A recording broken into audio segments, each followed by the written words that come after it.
Chase Thomas podcast. My nephew needs me to record. See, I already hate it. I hate it. All right, we're back here on the Chase Thomas podcast, where I'm still the aforementioned Chase Thomas, coming to you live from Knoxville, Tennessee, Everything School HQ. Joining me, because it is Friday, Jack Foster, Omaha Productions, is here. Jack, good morning, sir. How are you? I'm doing great, Chase. It's a snowy Friday here in Knoxville. It's first one of the calendar year where we've had a ton of snow in the season. So looking forward to staying in today and getting some work done. Man, it's Snowmageddon here this weekend. I love that it's coming in on the weekend though. It's nice. Like I like the weekend snow. Gives you an excuse to hang around. We got Ohio State, Texas tonight. It'll be good. It'll be a good weekend. Tennessee, Texas tomorrow. Tomorrow night at 6. So yeah, no, it's gonna be good. I hope it doesn't last though as long as last year, because last year was like a week, and you're like, after day 3, you're like, all right, I'm getting a little stir crazy. It's time to wrap this up. Yeah, that was tough. I actually was. This is the first semester I wasn't in college last spring, so I was coming back to my apartment. Coming back since I was home for the holidays, and it wasn't like there wasn't a winter storm in West Tennessee. So I'm coming into Knoxville. I did not do any homework. I'm just like winging the drive like I always do, and I'm just rolling into Knoxville in my car. It's not like I have a huge truck or Jeep or anything, and I'm like, holy crap, there's still ice on the road. So I'm like, bare knuckle driving here 20 miles an hour trying to not go off the road, and it was got hairy there for a second. But does your mom listen to this podcast, Jack? She would not be surprised. She'd be like, okay. Yeah, that's Jack. Yeah, I used to have a Jeep, and it wasn't, an issue. I definitely would never check weather then. And I actually drove through a blizzard one time, and I didn't even realize I was about to. Like, I just never check the weather. It's a fatal flaw sometimes of mine. Get a little bit older. I promise you it will start happening, because I check the weather every day. Like, I just that's part of getting older is get hair in your ears and your nose. And you have to trim your nose hairs when you get older. Right. And then you have to start checking the weather. It happens before you know it, man. Now that I'm a couple months out from 34, that's just how it goes. Yeah, I imagine it'll be coming here within the next decade for me. So I'll be joining you. Well, you got some time. Jack Foster. Speaking of time, Tennessee future bets. I was going through some Heisman stuff. So one of the, Heisman always going to be quarterback-centric award, generally speaking, year in, year out. Jack Foster this year a little bit different with a two-way superstar and Travis Hunter, but that's not going to be the case most years. You'll have a Devontae Smith every now and then, a Travis Hunter every now and then, but by and large, it's a good bet to bet on a quarterback to win the award. And Nico Iamaleava, I haven't said it in a couple weeks, so it kind of stumbles. He is right up there in 2025 Heisman odds. When you look at his body of work in 2024 and thinking about like placing a future bet on Nico for a Heisman run, would you do it? Do you see value in that? Do you see that as a realistic possibility in 25 based on what you saw? No, I would not. And it's not all his fault. I think Nico's going to grow and be better in 25, but it's just the fact that Tennessee doesn't have incredible weapons at the wide receiver position for Nico to throw to and to elevate his numbers like you see a Will Howard this year, especially down the stretch, what he has at Ohio State. You look at Tennessee, what they lost in the portal, you're not going to be like, oh, wow, that's such a huge loss. Dante Thornton goes to the draft. That was Tennessee's most productive wideout. We'll see what happens with Brew.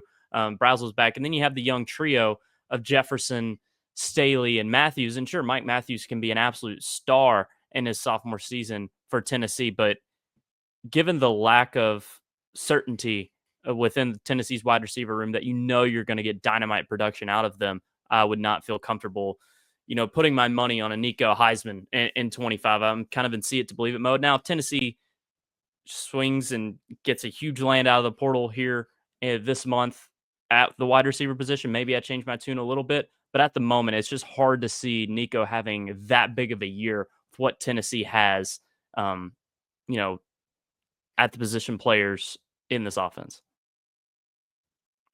Well, it's interesting, too. It's a lot of SEC quarterbacks, like Arch Manning right up there. And we haven't seen him start, a full season yet. That makes sense, though. Kind of. Like, we'll see. I don't know. We'll see on Arch. I think there's been some positive seeing him, especially with his legs. I think you saw in the game last night, like, part of what's going to be interesting with guys like Drew Aller, it's like, if they're back, like, what does that look like? Carson Beck now enters the fold at Miami, because you saw Cam Ward right there. If he ends up at Miami, if that's his landing spot, or Ohio State, like, if he lands it there, one of the two. Texas Tech was, I think, also listed, but I don't know. I'll believe when I see it. Love it. Carson Beck and Texas Tech.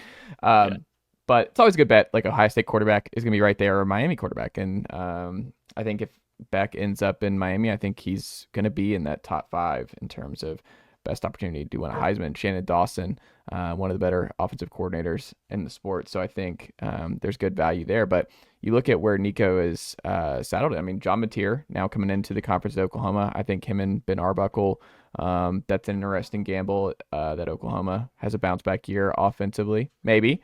We'll see. And then Garrett Nussmeier. It's probably the forgotten one because LSU just had a Heisman winner. And I think, to me, when I think about like where Nico fits in there, it would be like best case scenario, I'd still probably place him behind a Garrett Nussmeier. Like, Garrett's probably my favorite early January 10th, 2025, 2026 Heisman contender here. Yeah, I like Nuss. He's a solid pick. I love Lenore Sellers too. I think there's. Will they win enough though? That's the thing. Why not? Dylan Stewart's back. Sellers is there. They can be very dangerous. They won 9 games this year. I know. Can they do it back-to-back years? Brady Cook, we thought was going to be really good. Like, Brady Cook had his final year at Mizzou, not what anyone expected. Right, but I don't think you South lose your Carolina, OC. South Carolina's not losing the talent Mizzou lost, especially defensively. And Cody Schrader, say what you want about Brady Cook, but Cody Schrader was the heartbeat of that offense. He was a bell cow for Missouri. I just think Brady Cook and Lenore Sellers are kind of comparable in terms of what they are as players. Just like the kind of dual threat, win a lot of games, high floor, low ceiling. That's fair. I like them. Lenore Sellers is also, younger than Cook was entering last year, or is less proven, I should say. And I just think there's a chance he could take college football by storm next year, legitimately. He has that capability. And I don't think these other guys really have that. That's fair. I think with Nico, it's just this is going to lead into some other stuff we're going to talk about here. It requires you to have a lot of faith in the Tennessee evals from the last 2 years at wide receiver and on the offensive line, because there's no way around Tennessee, Nico being a Heisman contender without internal development from guys that Ellerby and Pope brought in over the last 2 cycles. Because those earlier cycles, Leacock, Caleb Webb, Chaz Nimrod, a lot of those guys are now gone. Mm-hmm.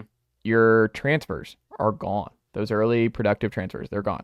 This is all internal. Like, this is all outside of Chris Brazzell. These are all internal guys that you've recruited. As of this recording, even Amari Jefferson, technically a transfer, but he was down to Tennessee and Alabama before. Like, that's an eval. It's basically like a high school. It's basically and he didn't play at Alabama. It just feels kind of like more of a high school commitment from Amari Jefferson. Yeah. So this is all your guys. Like, this is all your guys, and we'll see what it looks like. And then on offensive line, like, you're going to have to replace Cooper Mays this year. You're replacing potentially 2 guards. David Sanders, like, hey, you did a lot to retain David Sanders and make sure that he is your tackle, hopefully right tackle from day one of the future. But we don't know. Like, we'll see what he looks like as a true freshman right tackle. Lance Hurd, does he stay? Does he keep the job? Could Bennett Warren slide in there? Jesse Perry, whatever, if Lance Hurd struggles the way he did in 2024, because he did not have a good year in this scheme. Like, I think it just requires so much around Nico to go well that it's not a Nico thing offensively. It's just the stuff around him. I can't do it right now. It's a lot of see it to believe it stuff. Yeah, and that's what I was saying earlier. It's not his fault that he's a bad bet for a Heisman in 25. You're right. It's the rest of the offense. It's just what we've seen specifically in the last 2 years. I will say something that may help Nico's ceiling next year is the absence of Dylan Sampson, because Tennessee may be forced to rely on Nico much more next year. We'll see what the running back room looks like, but right now you got Peyton Lewis and Deshaun Bishop, and neither of those two guys I expect to become even close to what Dylan Sampson was this past season. That's just, you can't expect that, or even what Jalen Wright was able to do at times in his Tennessee career. So you look at that running back room, it's not going to be as good. It's not going to be as effective and be able to take over games like Sampson could. Nico's going to have to be the guy for Tennessee next season as it looks right now. And if his young receivers can take steps and be guys and Brazel can take a leap, then maybe it's there. But like you said, it feels like a long shot right now. The other football one that I think is interesting here when you look at some future bets, it's like, what would you bet that the Vols add a big name wide receiver? Like, do you think that's still a possibility? Would you say that they're going to do it, or do you think they're done? I think from a fan perspective, you hope they're not done. And it doesn't feel like Tennessee is going to get some big fish in. I mean, Benson's gone elsewhere. Obviously, Brown and Branch, all these guys who are atop these lists at the start of the portal opening or have found homes. So it doesn't feel like Tennessee's going to get a true alpha number one wide receiver out of the portal at this point. But I think you hope that they're not done, because as it stands right now, like we've gone through it, there's a lot of inexperience there and a lot of uncertainty. So it'd be nice for Tennessee to get a semi-proven guy out of the portal, someone who can, play majority of snaps and be reliable for Nico.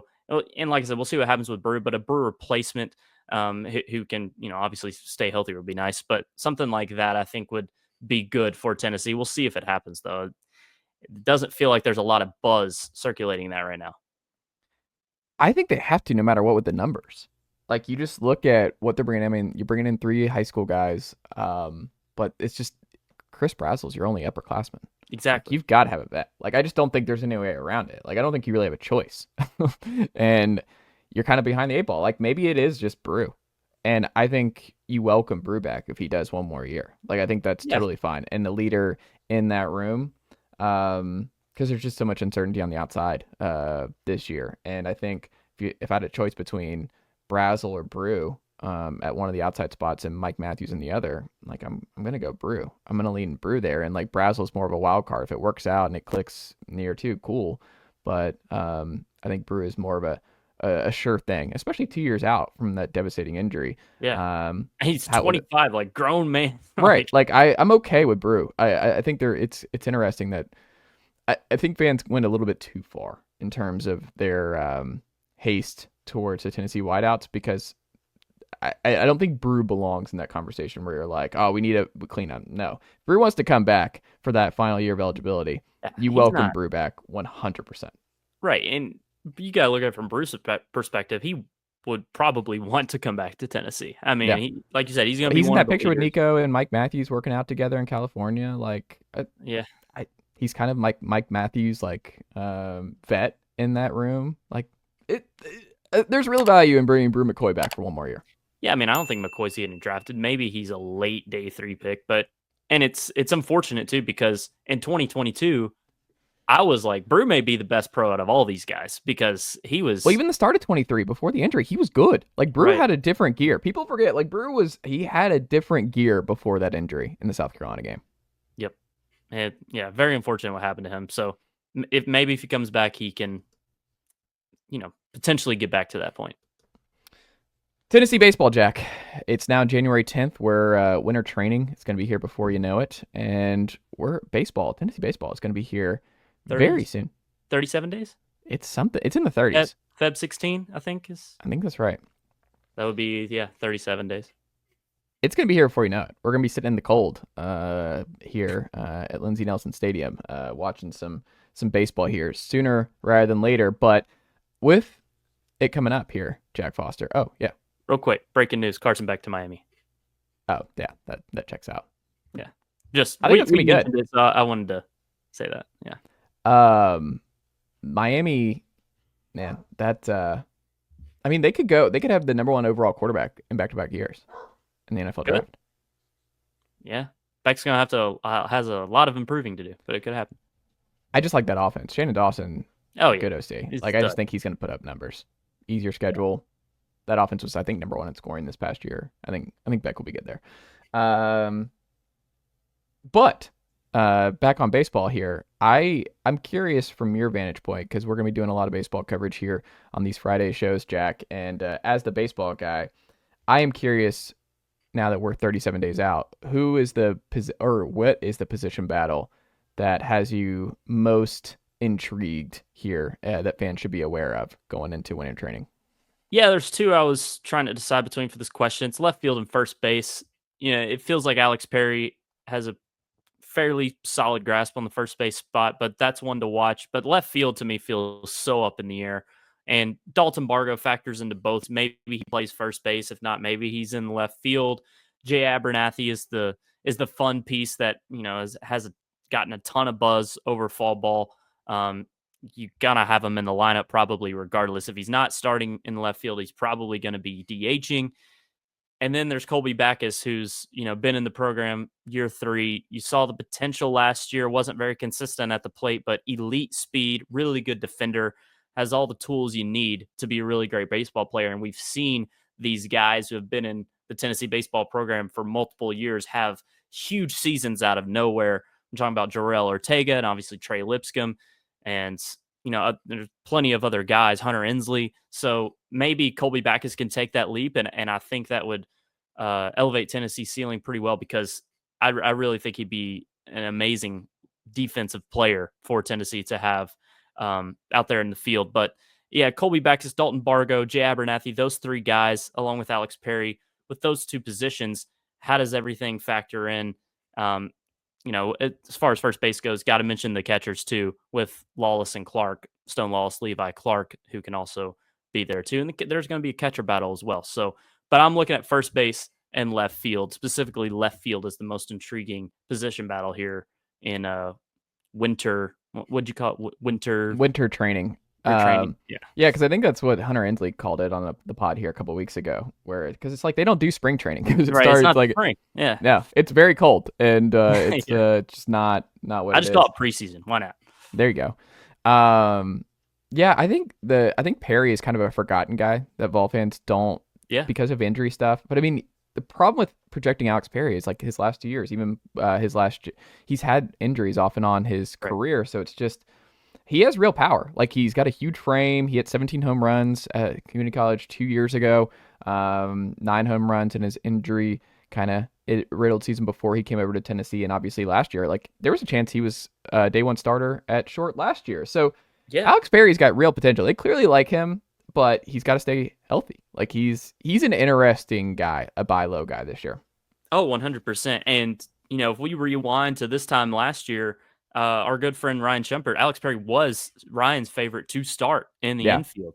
And, injury obviously caused his season to go how it did. But even at the start of the season, it didn't feel like Perry was going to be a guy who was going to get consistent playing time, given how much Tennessee liked Curley and rewarded other guys for great preseason. So Brad Keylori, that's who I was forgetting.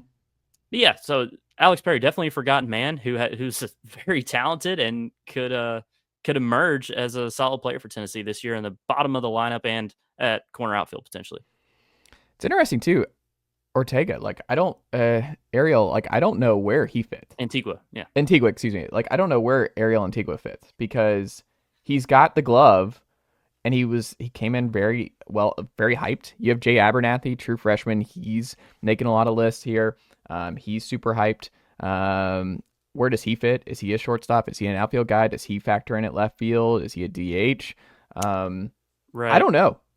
I think it's tough. Ariel was, a big loser for Tennessee's transfer portal season with how many players they brought in, specifically infield players with Fisher and Killen. It's hard to imagine those 2 guys not starting. Killen at second and Fisher at third seems like the most likely scenario. Fisher's not going to be a great defensive third baseman, but he's so great at the plate that you can't afford to not have him in the lineup. And I think with the way the puzzle is going to fit together, Fisher's going to end up starting at third. And then you can't bench Dean Curley after the year he had last year. Dean Curley might be your best player this year. Yeah. So those 3 guys feel not set in stone or anything, but very likely to start at second for Killen, short for Dean, and third for Fisher. Or maybe there's a little bit of change there with Curley, but or you start with Fisher at third and it gets rocky. Like we saw some rocky times with Billy Amick last year. But if it's rockier than that, maybe Fisher, you slide into DH permanently and you get Ariel Antigua there. I think probably the best case scenario for Tennessee is that Abernathy or Backus can emerge as a legit dude and start at left and not be any liability defensively and be really solid at the plate. You probably lean more Abernathy and being more consistent at the plate. Both are quick guys. And then,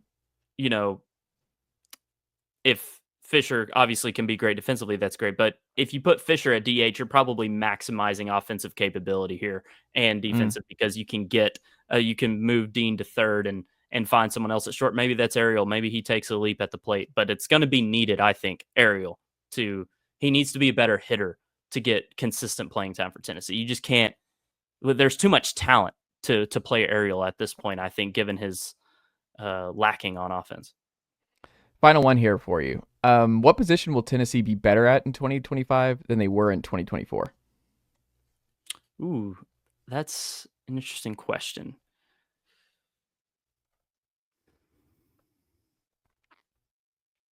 Man, I'm struggling to find an answer here. I don't know. I don't know if there is one. Interesting. Catcher. I think I have an answer. I'll say catcher. Oh. Just because Cal Stark was, not very great. Yeah.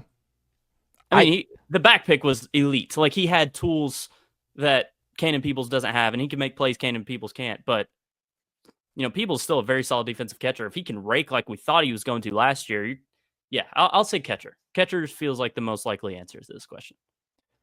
I can also cheat here and just say internal. Like, Dean Curley, I think will be an upgrade over Dean Curley in 2024. Like, I think he was really good as a freshman, but I think Dean Curley as a sophomore is going to be a whole lot better than you buy all the Dean Curley stock you can, because Dean Curley is going to rake this season with Tennessee. Yeah, if we're talking about players getting better, then sure. And he's going to be better defensively too. But yeah, I'll say catcher is the most likely spot. Interesting. Yeah, Andrew Fisher, I think there's a path to him being better than Billy Amick last year. Billy Amick was solid. Obviously went through a cold spell there at one point, but I think there is definitely a path to Andrew Fisher raking more than Billy Amick. And Billy Amick raked here, but it would not surprise me if we looked at the end of the year, Andrew Fisher had a better offensive season as a whole than Billy Amick. That's fair. I could see it too.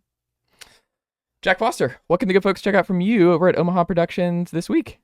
Yeah, it's postseason, baby. NFL playoffs and college football semifinals. So always college football. Greg McElroy, be sure and check out our pods wherever you get your podcasts and on the ESPN College Football YouTube channel. Follow us at Always CFB. And then SV Pod, talking about both NFL and college every week at _SV Pod on all your socials and on the ESPN YouTube page and wherever you find your podcast. Appreciate it, Chase. Absolutely. Jack Foster, always a pleasure. Stay safe out there and the snowstorm. Enjoy it. And I'll talk to you next week.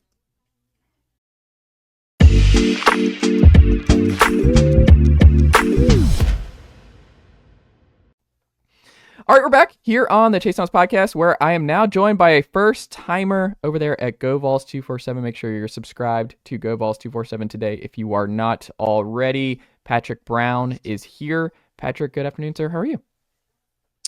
I'm good, Chase. Thank you for having me on. Glad to be a first-time visitor to your podcast.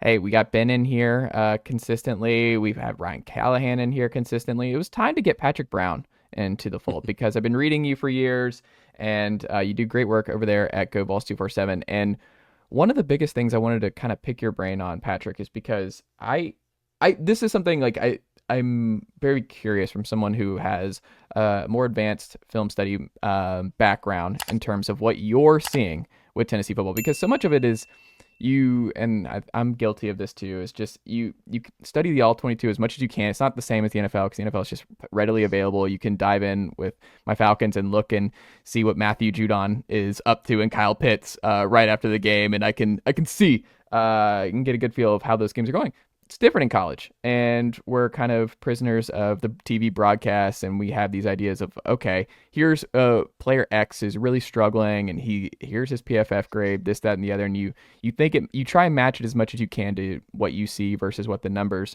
tell you. But from your vantage point, because this is something that I think is to me, and I wonder if you agree, is the most pressing 2025 dilemma for Josh Heupel and Tennessee football is how do they fix the vertical passing game? How do they bring those chunk plays back that disappeared when Dante Thornton did not touch the football in 2024? How do they fix that schematically? How do they do that based on what you've seen from the film and how this offense has changed over the last 2 years, Patrick? Well, I think it's sort of a multifaceted issue, Chase, and I will start out by saying I am no X's and O's expert.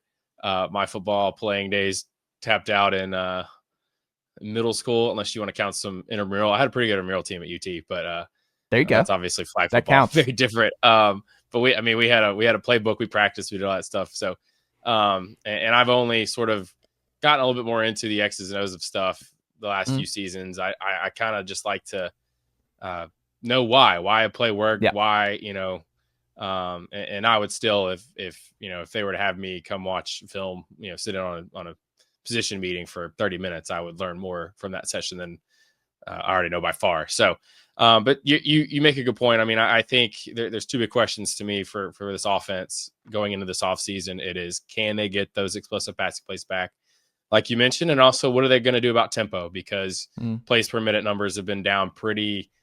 They've been kind of a little bit the first 3 seasons. They went the fastest in 21. As good as the 2022 offense, it was a little bit slower just in terms of plays per minute. And even the 2023 offense was, I think it was 2.99 to 2.88 to 2.77. And this season it was about 2.5. So a bigger fall off. And I think there's a couple ways to look at that. Is one, it's a positive that Josh Heupel is not so rigid in his identity, that he was willing to adapt as a head coach and how he managed and coached games to play to his team's strengths. His team's strengths in 2024 was Dylan Sampson in the defense. So, if it behooved you to slow down games, and we saw them play ball control a few games, Mississippi State in the second half without Nico, certainly the Oklahoma game in the second half, they slowed things down. Vanderbilt in the second half, I think Vanderbilt ran like 11 plays in the second half, something crazy like that. And so that I think that can be a positive, but at the same time, this offense was at its best when it was going fast, and you sort of had a 2-year regression where you've gone continually slower. So I think that has to be maybe a mindset thing. It also has to be personnel too. I mean, your players have to know what they're doing and be able to operate almost like it's muscle memory, second nature, that kind of thing. So they've got to get to that point. I think it's interesting personnel wise that they're going to have a lot of new pieces on this 2025 offense. Could be really young at wide receiver, going to be young at running back with a couple of sophomores. So, but you should have a quarterback in Nico Iamaleava who's in his second year of the system, or second year as a starter, third year in the system. He should be able to operate things faster. Could have a new center. That's a part of the tempo too. So we'll have to see how all that plays out personnel wise. But getting back to the passing game, your question, I think they've got to. They still took shots. I don't think the percentage of downfield throws was drastic. There wasn't a big drop off this year. And you mentioned Dante Thornton. I was looking at some of his, target depth and things like that on PFF. And he wasn't like for all the big plays he had, a lot of his throws are sort of in that 10 to 20 yard range, right over the middle on some of those post routes, some of those RPOs. That was what he was bad. He wasn't a guy that was just flying past people, maybe like Jalen Hyatt was. So, they've got some guys I think that can still do that at receiver, but you'd like to see some of the stacked receiver sets. I would like to see, having been able to watch, bowl games and some of all these college football playoff games, during the season, I'm covering a game on a Saturday. So I have a large chunk of my time is at the stadium, traveling to the stadium if it's if it's on the road. So I don't get to watch a lot. I probably got to watch more after the regular season ends than maybe during the season, just week to week, other than the open dates that Tennessee has. So, I think Tennessee could do well to maybe add some more pick route, rub route kind of things to their offense. And obviously it's different with the way they play with the wide splits. You're almost going to have to do that stuff sort of into the boundary on the near hash, which, they've had a lot of success this half doing formations into the boundary where they overload the weak side, maybe isolate a matchup to the field. So, they can do more things like that. I've seen a lot of teams have a lot of success with like post corner routes and sort of double moves. Tennessee's had double moves They did a lot of stutter and goes this season, and there's plays in games, if you go back, where they have those shot plays dialed up. I remember a couple of them against Georgia where, their longest pass play was like 17 yards. They really didn't take that many downfield shots. They had some of those there, but by the time the receiver gets out of the double move, there's a breakdown in pass protection, and Nico's having to move off the spot and he can't load up and throw it. So I think some of those double moves where, you're taking downfield shots, but you're getting guys to sort of, you're getting your receivers to turn defensive backs one way and then breaking the other.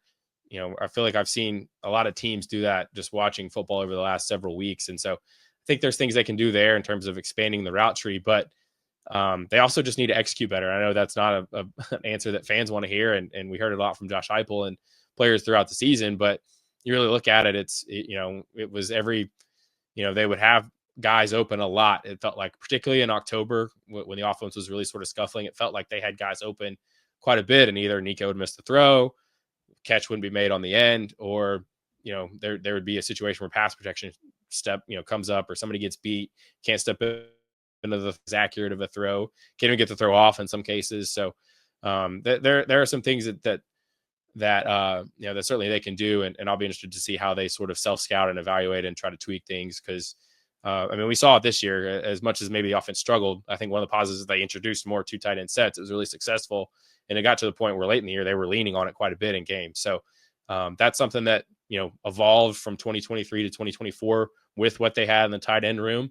So we'll have to see with this new lineup that they're going to have, particularly the skill spots, particularly wide receiver, how they're able to tweak things to play to the strengths of Mike Matthews. We had a question on our Vols 24/7 mailbag that's on our site now about, who's going to replace Brew. And I'm like, there's not really a 6'3", 230-pound linebacker / bulldozer of a receiver on the roster right now, unless they go get one. You might not have to replace him, depending on what happens. So, but I don't think I don't see a path to him being back, but you never know, man. He's got that eligibility, and he's working out with Mike and Nico. He could. In this day and age, eligibility is very much a moving target. Yeah. You can probably just do your way to more years if you wanted to. And we'll see. But how do they replace Thornton? I don't think they have a guy that's maybe that fast, but there's a guy that can work the middle of the field on RPOs and do things after the catch. So they're just gonna have to tweak some of those things as they do every offseason. But certainly this is an offseason where I think they really got to take a hard look at the offense and figure out, can they get back to going fast, and how do they generate those explosive plays, like you said. So when you look at the mailbag and like how the pulse of Tennessee fans and where they're at with this offense, what do you think is the most fair criticism of where Heupel's offense is the last 2 years? And what do you think is the most overblown criticism from fans about where this offense is? I think there are questions. The fair criticisms to me are not playing faster and wide receiver, that position, because they have struggled to replace. Look at who they had when they were, rewriting the record book. 2022, that offense was number 1 in the country. They had dudes at receiver. Velus Jones, Cedric Tillman, Jalen Hyatt. They had those guys. They haven't had guys of that caliber since then, the last 2 seasons. And they haven't had maybe the right combination. That 2021 offense sort of started off a little sluggish, but it really started getting, they got going when they got the right combination of receivers out there with, Tillman, who was the downfield jump ball guy, the big power forward type. Velus Jones was the guy in the slot who could, make things happen after the catch. And Peyton was he maybe only made 2 catches a game, but one of them was probably going to be a 50-yard touchdown. He was Dante Thornton before Dante Thornton. Right. So he had, they had the right combination. And you look at, the 2022 team, they had Tillman and Hyatt again, and Tillman missed half that season. And when he played after the third week, he was not the same, but they were able to plug in Ramel Keaton, but you've got Hyatt with his speed. And then you had Brew on the other side who could, sort of be the steel he brought the tenacity and the toughness. And so it was a good mixture. And, you go back to 2023 season, Chase, and they were just, the injuries, I think, really hurt them. Their low numbers didn't help either. They had to thrust some guys in there with Caleb Webb and Chaz Nimrod, who maybe just weren't ready for that bigger role, and maybe just aren't guys that can be your starters or your second and third options. Squirrel White played really well that season. But he wasn't able to replicate that this season. I think his injury situation had a lot to do with it, with the shoulder from early October on. I think that really hampered his play. I'll be interested to see what he's able to do if he's fully healthy at Florida State in 2025. But They haven't had that sort of number one go-to guy. Dante Thornton was sort of the big play guy like Hyatt was, just on a smaller scale. But they've got to find a number one, and they've got to find the right combination. And I think that's the biggest criticism is, everybody they recruited from the 2022 cycle is gone now. That was, I know Kelsey Pope catches some strays on that group, but that was, those guys signed when Cody Burns was still the receivers coach. But Pope in the 2023 cycle brought in Nathan Leacock. They missed on some guys in that cycle. Leacock didn't pan out. So we'll have to see what these 2024 and 2025 class guys do. I mean, you can throw Amari Jefferson in there, the transfer from Alabama, because he was part of that cycle as well. We'll have to see what Mike Matthews can be, what Braylon Staley can be. Can Chris Brazzell put it together in his second season? We've got to see what the right combination is. If they go get another guy, I would think if they would love to bring in maybe somebody with a little more experience, a little bit more, an older guy, because they're going to be so young in that room next season, but they're going to have some talent. So I'm really high on Mike Matthews. I think getting him to not go to the portal was a big recruiting or a big offseason win so far for Tennessee. I think he's got the right combination of physical ability and sort of that mentality that you need to be a number one. And so I think he's just got to go out there and chase it this offseason. I think one of the overblown ones is probably the offensive line. And I think just the whole, they haven't started a high school recruit. At the end of the day, who cares? Just find the best players, right? And I think if you probably looked at the offensive lines of a lot of Tennessee's opponents, they're probably starting 2 or 3 transfers. I mean, that's if there's a position where you want to hit the portal for older, more experienced guys, that's probably the position, right? Because, as we heard Cooper May say a few times, 20, older guys that have been playing, 21, 22-year-olds, they're going to be better than younger guys. So, ultimately who cares whether you get them from the portal or whether you develop them and bring them in from high school, just find the best 5. That's all it is. That said, they're going to get to this point, and I think this is sort of a program-wide thing where they're going to have to play the guys they bring in, right? So they have 2 transfers that they've brought in this cycle. They've never been a big portal team compared to some other teams in the SEC, and some of those teams do that by intentional, and other are intentional about going portal heavy, and other teams are doing it because they either lost a bunch of guys or their roster's not very good. Tennessee's sort of zigging a little bit while a lot of teams are zagging in terms of they only brought in 8 guys the past 2 cycles. They've only got 2 guys now. They're prioritizing their resources to recruiting classes, which is why they brought in, they really, I think, upped the blue chip ratio on the roster the last 3 cycles, brought in a huge class this cycle with 25 players. And then, obviously guys like David Sanders, George McIntyre, those guys, you're going to have to allocate resources to get those guys. And they're also, their emphasis is on player retention as well. And that doesn't maybe get as much attention as, they're bringing in, they've got this, other schools got 14, 5 visitors from the portal this week.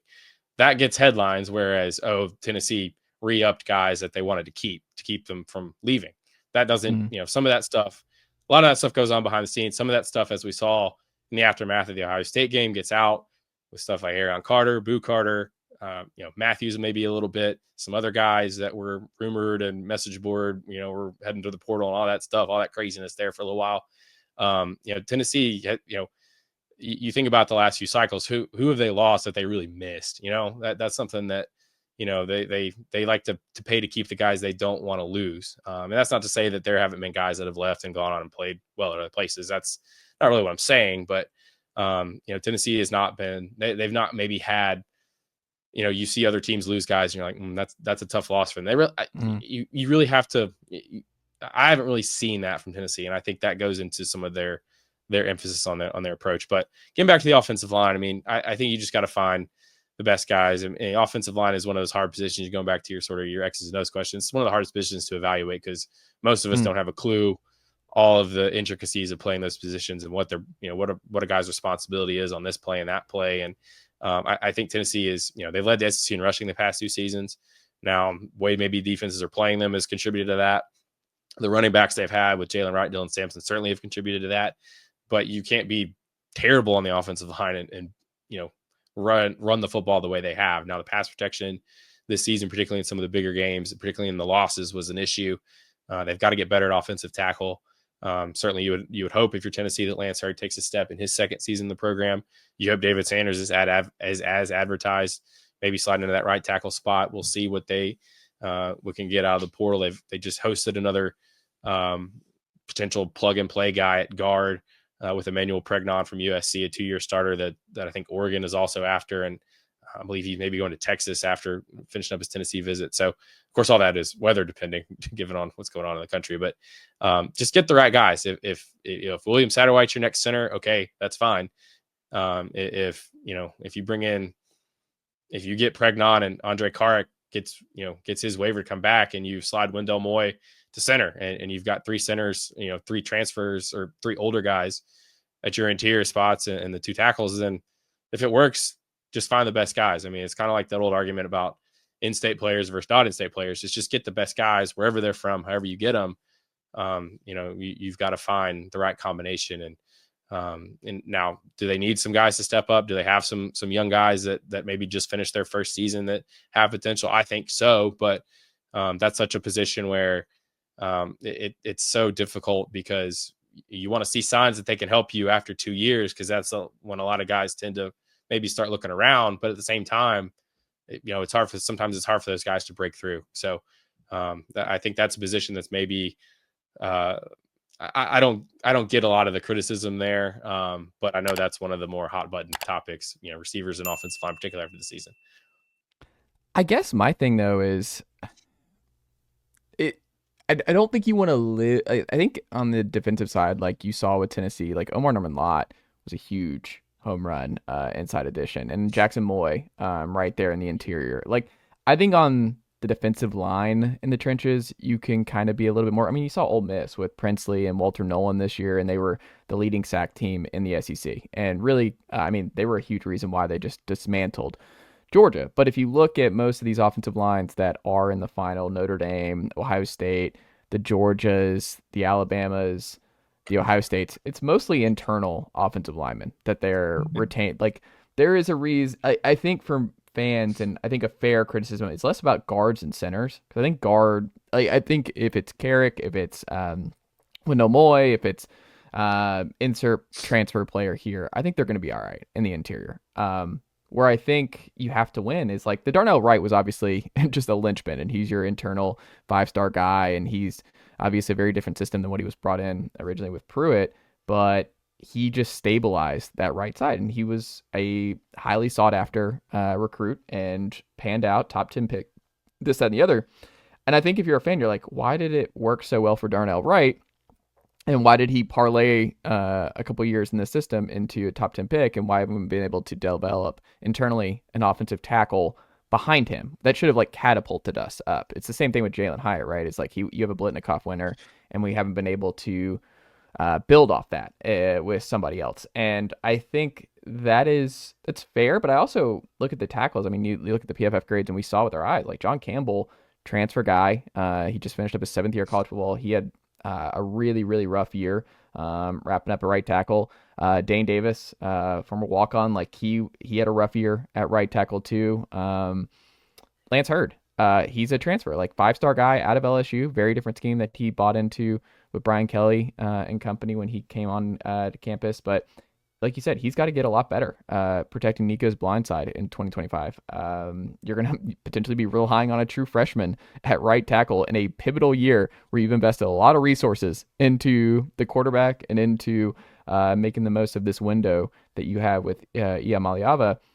I don't know. I think it's fair to be kind of like cautious about the development. I think this is a humongous year on the offensive side of the ball in terms of evals from Ellerby and Pope. This is a bet on your evals year. And defense, you don't really have to worry about that. Like, I think that's, I don't know if you agree, but in terms of like the unfair criticism, I think it's Tim Banks in the defense, where I'm like, they're going to be really good again. I don't like Tim Banks is like, he's a solid top 10, top 15 defense. Like, you saw Oregon just got dismantled in a worse way than Tennessee did.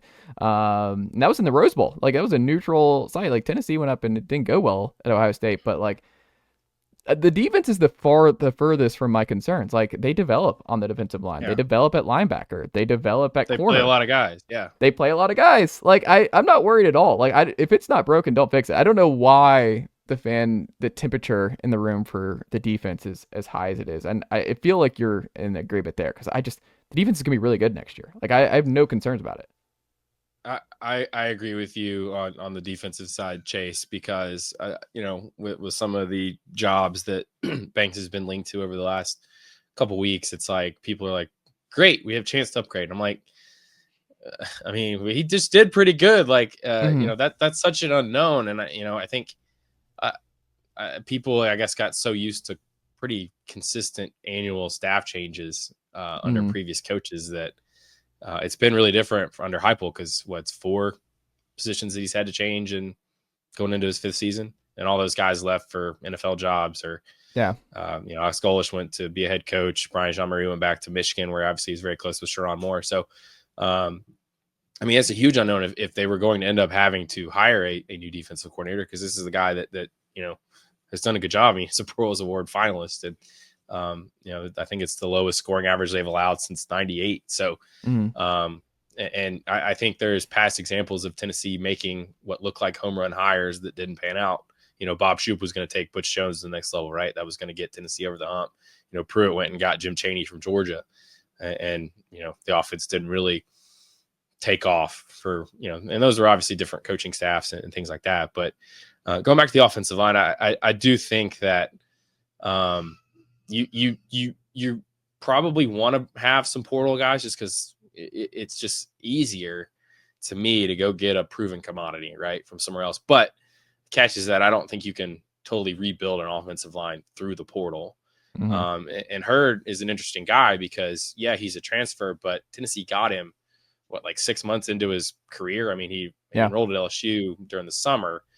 So for better or worse, Lance Hurd is going to be developed more at Tennessee than at LSU, even though he's, a transfer. And to your point about Darnell Wright, I mean, you look at how he was as a sophomore. He clearly got better later in his career as he played more. So, and I think the tackle position, I think, is going to be one that outside of Hurd now is going to be pretty much homegrown guys, because you're going to have Sanders, you're going to have Larry Johnson. I think they like Jesse Perry, who is, could be, we'll see what he develops into.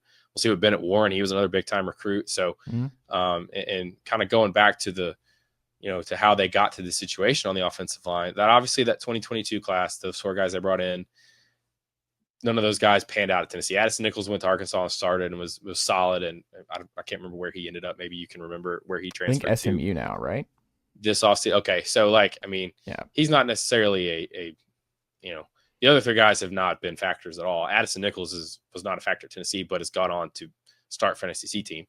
That was a class that Tennessee put together still halfway through the dead period. So there were challenges that they had to deal with. They're obviously dealing with the NCAA stuff. The 2023 class had Umarov, right? I think Larry Johnson was in that class. He held his own when he was thrown in at Oklahoma. So and then we'll see. Again, this 2024 group that they brought in that's got Satterwhite, Max Anderson, Warren Perry, those guys. Jeremiah's Hurd was a sort of a project. Those guys have all been on campus for only about a year now. A lot of those guys. So it's just such a developmental position. I've had coaches tell me in the past that it's just such a hard position to recruit and evaluate, because you're projecting what a guy's going to look like in 3 years. So, and in the portal area, sometimes it's easier to just go get a 2-year starter from somewhere, rather than waiting on somebody. But at the same time, you don't want those guys to lose. You don't want a guy like Nichols you develop him for 2 years and he goes and starts for a team that beats you. I do think, kind of piggybacking off that, I think Tennessee is at this point where maybe not on the offensive line, but they're going to have to play young guys. You talked about what they've invested with Nico. They've invested a lot in David Sanders too. So I don't see, you brought him in and to start, like you brought him, you won that battle and held off Ohio State and got him. You've got to play those young guys. And I think maybe we're at the tipping point with some of the older guys that have been around, the Cooper Mazes, the Javonte Spraggins that have been in this program, that have been 4-year starters and helped this staff sort of get to this point. And now they've sort of got to pivot and they've got to play all their guys. I mean, I think Bryson Easton and Dominic Baylor are going to be the only two holdovers, I think, right? From the only guys that are going to be like not brought in by this staff this season. And that's how it should be. It's their 5th year. But they've got to sort of, I think, lean into the youth that they've got. I mean, that if your approach is we're going to prioritize bringing in guys that we recruit, evaluate for, months and over a year at a time. And, because, they've had these guys that they sign, they're having them on campus as juniors. They're bringing them to games, having them at camps. Like, you cultivate that process over a long period of time. You compare that to the portal, which is a lot of, some transfers have told like Ryan and in interviews, it's like speed dating because everything happens so fast. I mean, some of these guys are on 3 different campuses in 3 different days, and it's like a whirlwind, and it's so different from the drawn out recruiting process. If you're going to prioritize that, I think you've got to,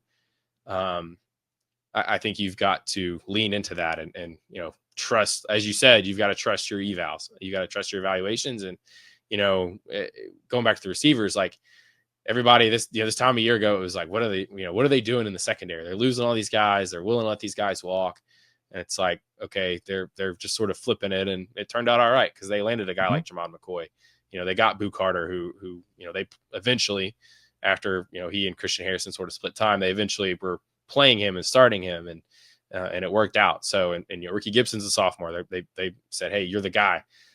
So they've got to sort of steer into that, I think, a little bit more, particularly if they're not going to be big in the portal. So, I think, like I said, the secondary was, it reached that point. Obviously the receiving core, I think, has gotten to that point where it's like, okay, you're going to have to play. I mean, you look at who they have. Brazel's going to be in his 2nd year. He's older, but 2nd year here. Matthews is going to be a sophomore.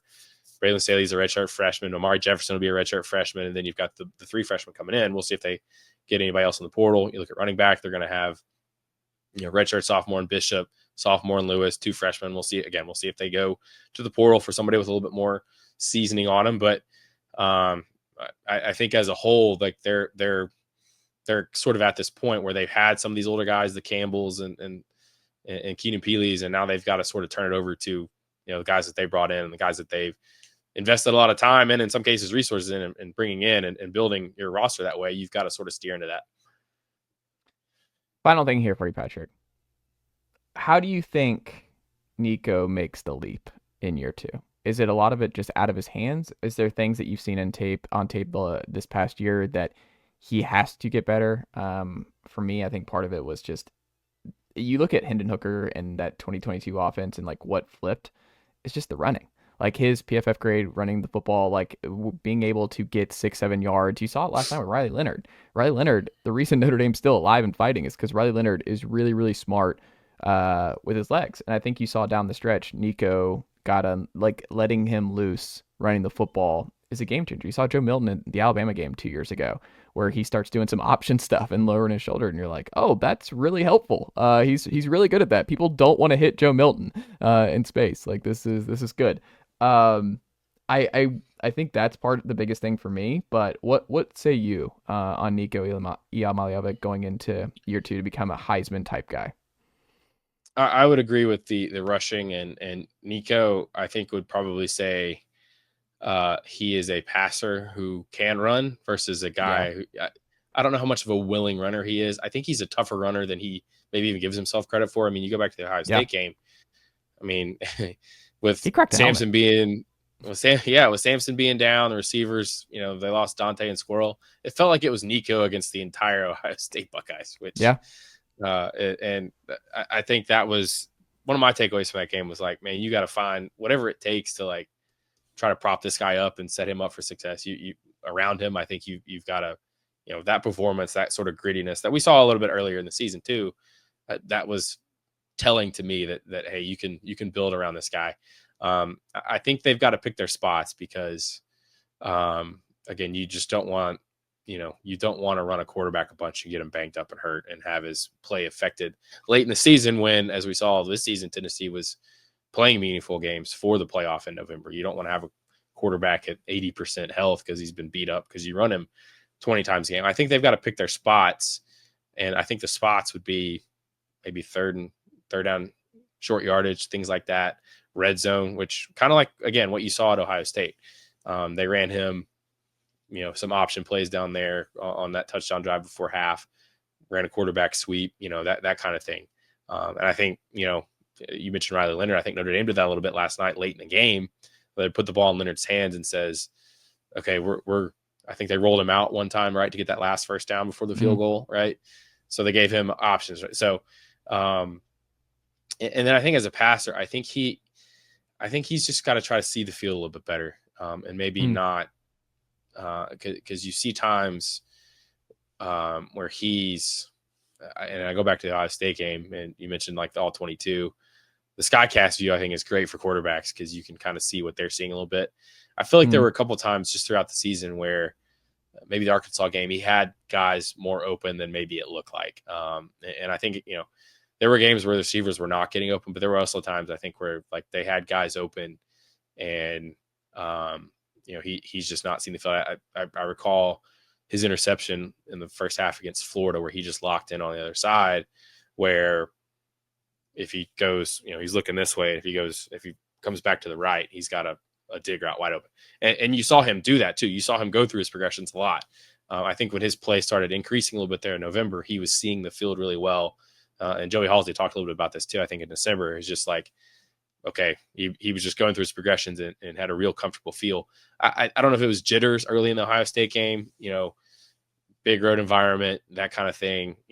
You're probably a little amped up. And maybe you kind of rush things a little bit or don't see it as well.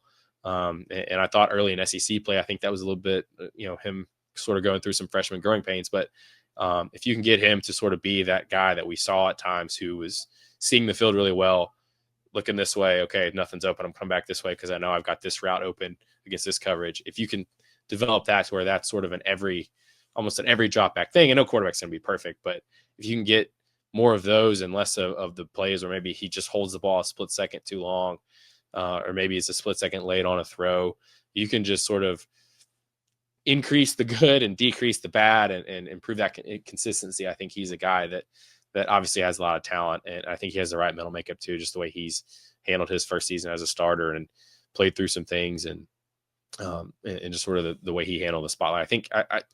I think he's still, again, you would hope to see that second year as a starter leap. And if he's able to do that, then maybe he's going to be better at elevating the cast around him, because you've got to get that right. But, the best quarterbacks, and I think you mentioned Hendon Hooker, I think he was, people fed off Hendon and played, he made players around him better with his play. And I think Nico has maybe got to get to that point too, where his play and his performances are, and what he does, his execution is such at a level where he's setting up guys to where they can't mess up, right? Like, his accuracy, his timing, his ball placement, all those things are, so good. And you can even throw some of the pre-snap stuff too, where if he's seeing pressures and he gets the offense in the, maybe the right run call or the right protection to set himself up and then the others around him, I think that's the point where he's got to get to this offseason.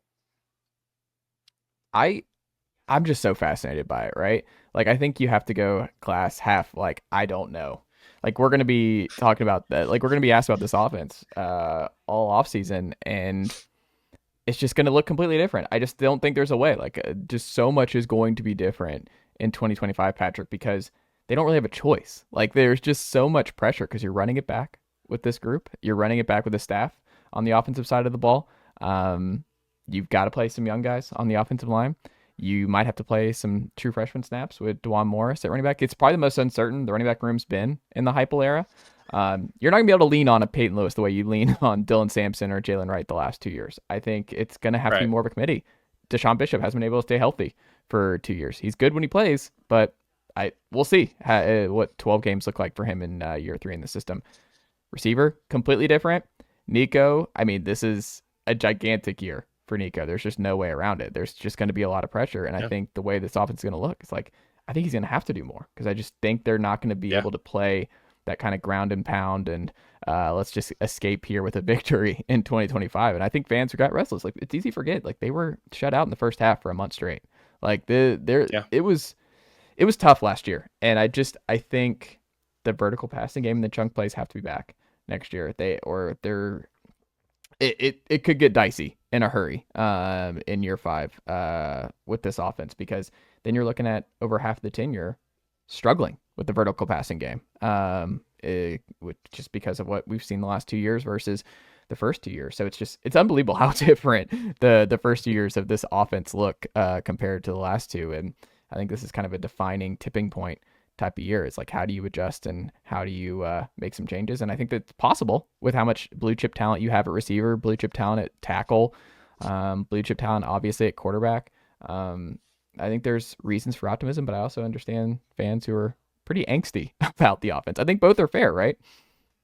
Yeah, no, I would agree. There's a lot of questions, and I think that, Tennessee, and this is true across the board, and it's true for every team. Like you need guys to, the next 7-8 months, get better, continue to get better.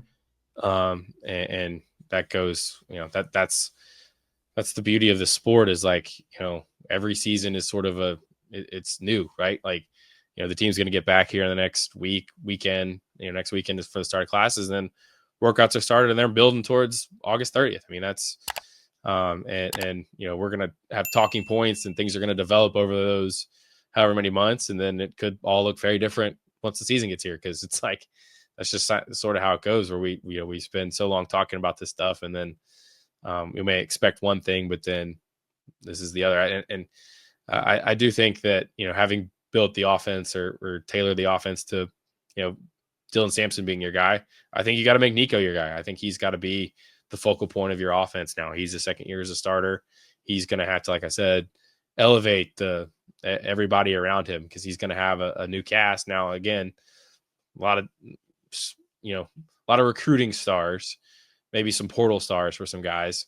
But everybody's got to go out there and play. And look, I think the players on the field have to execute better. And I think certainly they need more help from, the sideline and the coaching booth as well. So it's going to be fascinating. That's just how it is in this sport. Like, every year is sort of its own thing. And, we'll have to see what everybody does individually and collectively, and how they tweak things. But, Josh Heupel's coached a lot of really good offenses. So I still tend to maybe give him the benefit of the doubt, right? I mean, I think he's probably deserved it. He's won 30 games here. I think their success was so quick that I think it made people forget what a mess that he inherited, and everything that, the challenges that he first got here, that he faced when he first got here. So, but I think the program as a whole is learning that, they came so far so fast, and now it's like that last little bit is, the hardest part. So they've got to find a way to get over that hump. And obviously the nature of the Ohio State loss was alarming. But it gets back to, what is the reaction from Heupel is, he can't overreact, because, as he put it, you've got to be in the fight. Right. And, I think college football now, with the playoff, with what we've seen, how the first 12 team brackets played out, like, there is a little bit of a March Madness college basketball feel to it, where the draw you get matters, and, that kind of thing. And, certainly, there's been a lot of talk about the format, and I saw, I've seen the bracket that was like, here's what the bracket would have looked like had they seeded it without automatic without champions getting automatic getting buys. Tennessee would have played SMU at home, and then played Georgia with his backup quarterback. Now, I don't know that Tennessee would have beat Georgia, because Tennessee has beat Georgia in the last 8 tries, and generally hasn't been that competitive with the Bulldogs. So, but I mean, even if one result elsewhere happens differently, what if Ohio State doesn't lose to Michigan and they're playing at Notre Dame or Penn State? I don't know that Tennessee would have gone on the road and beaten either of those teams. Those teams will look pretty good during this playoff run. But even if it's more competitive, is there as much angst as maybe there was after they got shellacked the way they did at Ohio State, which, like we saw them do against Oregon, like, that was maybe more about Ohio State than Tennessee. So you can't overreact. And as I mentioned, if you chop and change too much, I mean, you might disrupt what has gotten you to the point where you were able to get into the playoff. And I think they've got to find the right balance between, okay, we don't want to disrupt what gets us to this point, but you've also got to find a way to be more competitive and better when you get there, and play better. They've got to play better on the road. You look at next season, They've got to go to Florida, where they haven't won since 2003. They've got to go to Alabama, where they haven't won since 2003. They've got to beat Georgia at home, who, again, they've not beaten Georgia. So, they're potentially going to have to disrupt or end one of those long streaks of futility to get another 10-win season, which theoretically will get you in the playoff. So that's sort of where this program's at. But hope springs eternal, right? But there are questions, and certainly we've discussed a lot of them here today, and I'm sure they'll get discussed by people like you and me for the next several months as this sort of team gets started out and starts working toward next fall. I love it. Patrick, what can the good folks check out from you and the team over at GoVols247.com this week? Well, we've rolling through some sort of postseason wrap-up stuff. Obviously, with Tennessee not being super heavy in the portal, maybe a lot of other teams are breaking down portal additions and things like that. Going back through some postseason wrap-up stuff, we'll have some I posted some postseason awards this week that I've done every year. MVP, newcomer of the year, most improved, surprise, things like that. That's on the site this week. And then, like I said, we'll go through some other end of season wrap up stuff and sort of pivot towards looking ahead to 2025 with the season or the off season starting in earnest in a couple weeks here when the team gets back to campus. They're all over the country, as you mentioned Nico, Mike Matthews, and Brew out in California working. A lot of players they're all over the country right now, but they'll be back soon, and workouts will get started, and it'll be full speed from there. I love it. Patrick Brown, thank you so much for the time. I greatly appreciate it. Keep up the good work, my friend. Enjoy the snow, and I'll talk to you again very soon. All right. Appreciate it, Chase. Thanks for having me on. Nicely done, nephew. The Chase Thomas Podcast. Hell yeah.